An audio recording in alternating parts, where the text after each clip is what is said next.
یعنی منافق بھی اتنے پکے نمازی تھے کہ وہ بھی مسجد میں نماز پڑھتے تھے۔ پاکستان میں مسلمان ہونے کے لیے نماز کوئی ضروری نہیں ہے، لیکن ریاست مدینہ جو اوریجنل تھی اس میں نماز اتنی ضروری تھی کہ اگر آپ نماز نہیں پڑھیں گے تو آپ مسلمان نہیں ہیں۔ اے اہل ایمان، اپنی آواز کو بلند نہ کرنا رسول اللہ کی آواز سے، ورنہ تمہارے اعمال غارت کر دیے جائیں گے اور تمہیں خبر بھی نہیں ہوگی۔ بخاری مسلم میں حدیث موجود ہے، نبی علیہ السلام نے فرمایا کہ ہر انسان کے ساتھ ایک فرشتہ اور ایک جن اٹیچ۔ مسلم شریف میں ذرا ڈیٹیل آتی ہے اس کی۔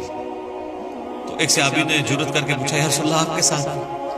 فرمایا ہاں میرے ساتھ بھی اٹیچ ہے، لیکن اللہ تعالیٰ نے مجھے اس پہ طاقت دی۔ میرے ساتھ جو شیطان اٹیچ ہے وہ مجھے نیکی کی طرف ہی بلاتا ہے، باقی سب کا جو شیطان ہے برائی کی طرف، میرے ساتھ جو شیطان اٹیچ ہے وہ مطیع ہو گیا ہے، اس نے اسلام قبول کر لیا۔ تو نبی علیہ السلام کے سوا کوئی شخص یہ نہیں کہہ سکتا کہ گارنٹی ہے میں جو کچھ کہہ رہا ہوں وہ حق کہہ رہا ہوں، چاہے وہ کوئی صحابی ہو، چاہے کوئی بزرگ ہو، کوئی شخص یہ کلیم نہیں کر سکتا۔ ما ضل صاحبکم وما غوى، صرف نبی علیہ السلام کے لیے گارنٹی ہے، تمہارے نبی نہ کبھی بہکے ہیں نہ کبھی بے راہ چلے۔ مسلم شریف میں حدیث ہے، عبداللہ ابن مسعود کہتے ہیں کہ نبی علیہ السلام کے زمانے میں اگر کوئی بیمار ہو کے اتنا لاغر ہو جاتا کہ وہ دو بندوں کے سہارے مسجد میں آتا تو وہ دو بندوں کے سہارے ہی آتا تھا کہ کہیں اسے منافق نہ سمجھ لیا جائے۔ یعنی منافق بھی اتنے پکے نمازی تھے کہ وہ بھی مسجد میں نماز پڑھتے تھے۔ پاکستان میں مسلمان ہونے کے لیے نماز کوئی ضروری نہیں ہے، لیکن ریاست مدینہ جو اوریجنل تھی اس میں نماز اتنی ضروری تھی کہ اگر آپ نماز نہیں پڑھیں گے تو آپ مسلمان نہیں ہیں۔ یہ فرق میں آپ کو بتا رہا ہوں۔ تو نبی علیہ السلام کا احترام سکھایا ہے۔ سورۃ الحجرات تو اس کا کلائمیکس ہے، یا ایھا الذین آمنوا لا ترفعوا اصواتکم فوق صوت النبی، اے اہل ایمان اپنی آواز کو بلند نہ کرنا رسول اللہ کی آواز سے، ورنہ تمہارے آباء اور آپس میں ان کے ساتھ ایسے گفتگو نہ کرنا جس طرح آپس میں ایک دوسرے کے ساتھ کرتے ہو، ورنہ تمہارے اعمال غارت کر دیے جائیں گے اور تمہیں خبر بھی نہیں ہوگی۔ یعنی اتنا بڑا یہ جرم ہے کہ توبہ کی توفیق بھی نہیں ملے گی، پتہ ہی نہیں چلے گا، اب اعمال غارت ہو جائے اور پتہ بھی نہ چلے کسی کو، اس نے توبہ کہاں سے کر دی۔ اور صحیح بخاری میں یہ آیت نازل ہوئی تھی حضرت ابوبکر و عمر کے بارے میں، عام بندوں کے بارے میں نہیں۔ ابن ابی ملیکہ تابعی کہتے ہیں قریب ہے کہ مخلوق کے دو بہترین لوگ ابوبکر اور عمر برباد ہو جاتے جب رسول اللہ کے حضور جھگڑا کرتے ہوئے آپس میں ان کی آوازیں بلند ہو گئی اور اس پہ یہ آیات نازل ہوئی۔ اور اس کا کانٹیکسٹ بھی وہ عبداللہ ابن زبیر سے بیان کرتے ہیں صحیح بخاری کے اندر ہی، کہ بنو تمیم کا وفد آیا تو جب وہ جانے لگے تو نبی علیہ السلام نے مشورہ کیا کہ آپ کی مبارک عادت تھی جب بھی کوئی قبیلہ اسلام قبول کرتا تھا تو ان میں سے کسی کو ان کا امیر مقرر کرتے تھے تاکہ بعد میں کمیونیکیشن کے لیے آسانی ہو۔ تو حضرت ابوبکر رضی اللہ تعالیٰ نے مشورہ دیا کہ فلاں شخص امارت کے لیے موزوں ہے۔ حضرت عمر نے کہا یہ نہیں، یہ بہتر ہے۔ تو حضرت ابوبکر کو غصہ آ گیا، انہوں نے کہا کہ عمر تم ہر معاملے میں مجھ سے اختلاف کرتے ہو۔ اب نبی علیہ السلام تو بیچ میں کہیں آئے نہیں تھے، یہ آپس میں ڈسکشن کر رہے تھے اور اس میں تلخ کلامی ہوئی، آواز بلند ہو گئی۔ قرآن کی آیات نازل ہوئی کہ رسول اللہ کی موجودگی میں بھی جس نے آواز بلند کی، رسول اللہ سے تو بدتمیزی کا تو سوال ہی نہیں پیدا ہوتا، ان کی موجودگی میں بھی آپس میں لڑے تو فارغ۔ بخاری کے الفاظ ہیں جب یہ آیات نازل ہوئی تو حضرت عمر اتنی آہستہ آواز میں گفتگو کرتے تھے کہ نبی علیہ السلام کو سنائی نہیں دیتی تھی، اور آپ کئی دفعہ یہ کہتے تھے عمر تھوڑا تو اونچا بولو مجھے سمجھ نہیں آ رہی، اتنا ڈر گئے۔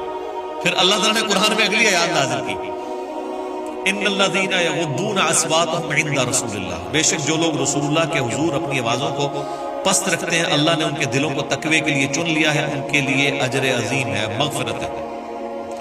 اور یہ آیت آج بھی روزہ شریف کے باہر جالیوں کے اوپر لکھی ہوئی ہے، کیونکہ نبی علیہ السلام اپنی وفات کے بعد بھی اسی طریقے سے قابل احترام ہے جس طرح اپنی مبارک زندگی میں۔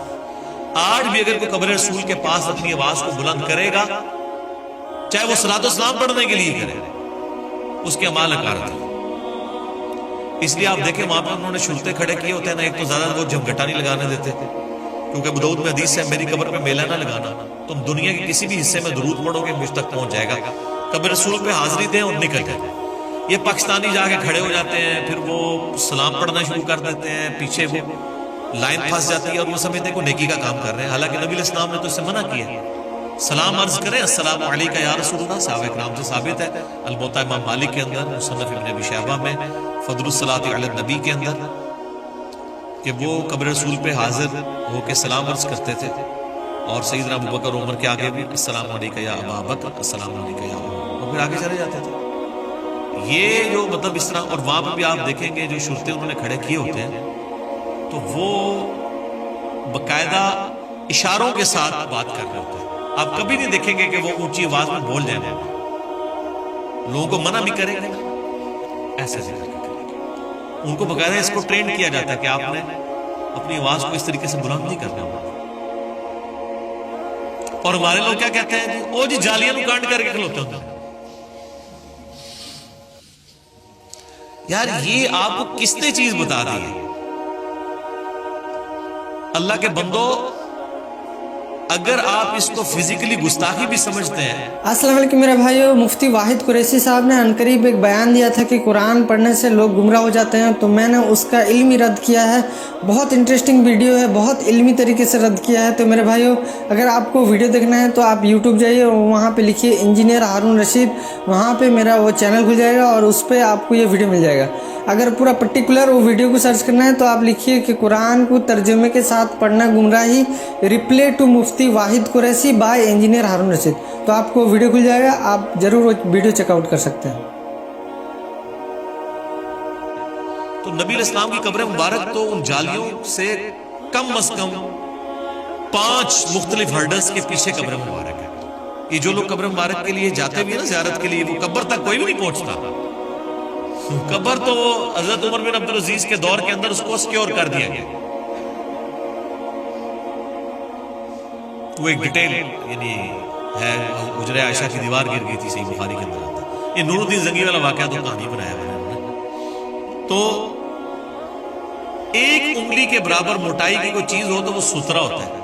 اگر آپ سترا اپنے سامنے رکھ لیں 1 فٹ 1.5 فٹ اونچا اور 1 انگلی جتنا موٹا, تو آپ تو نمازی کے آگے سے بھی گزر سکتے ہیں, کیونکہ نمازی کے آگے سے گزرنا وہ شمار نہیں ہوتا سترے کی پرلی طرف سے گزرے. تو جو قبر مبارک کی طرف اگر پیٹ کر کے کھڑے بھی ہیں تو جالیوں کا سترا ہے, یلو جالیوں کا سترا ہے, اس کے پیچھے گرین جالیوں کا سترا ہے, اس کے پیچھے کئی سترے ہیں. تو نبی علیہ السلام کو کمر کہاں سے ہو رہی ہے؟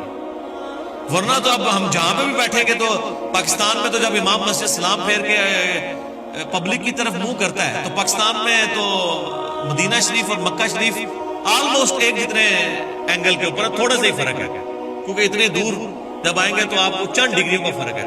تو سارے یہ جو عاشقان رسول ہے یہ بھی کمر کر کے روضہ شریف کی طرف بیٹھے ہوتے ہیں, تو یہاں سے نہیں کمر ہو رہی. کہتے ہیں دور ہے, دور نزدیک والا کیا معاملہ ہے, کمر تو ہو رہی ہے اگر آپ کی ڈاکٹرین مان لی جائے. تو وہاں سے بھی سترا تو ہے. تو یہ چیزیں نوٹ کر رہے ہوتے ہیں, کانڈ کی تھی یہ جی انہوں نے. تو تھوڑی بزرگیاں نو چٹنا ہے جڑے کانڈ کر کے کھلوتے نا ٹاؤ نا انہوں نے کتنے کہ تھوڑے بزرگ نگاہ مارنے والے آون نا, وہ جی امام کعبہ گستاخ ہے, پیچھے نماز نہیں ہوتی. تو سر امام کعبہ کو اٹھائے نا, غوث وقت کدھر غائب ہے, آئے نا نگاہ مار کے اٹھائے اور خود کھڑا ہو وہاں پہ. سب کہانیاں کرائی ہوئی. تو یہ تو میرا فیوریٹ ٹاپک ہے, میں اور تو چلتا ہے.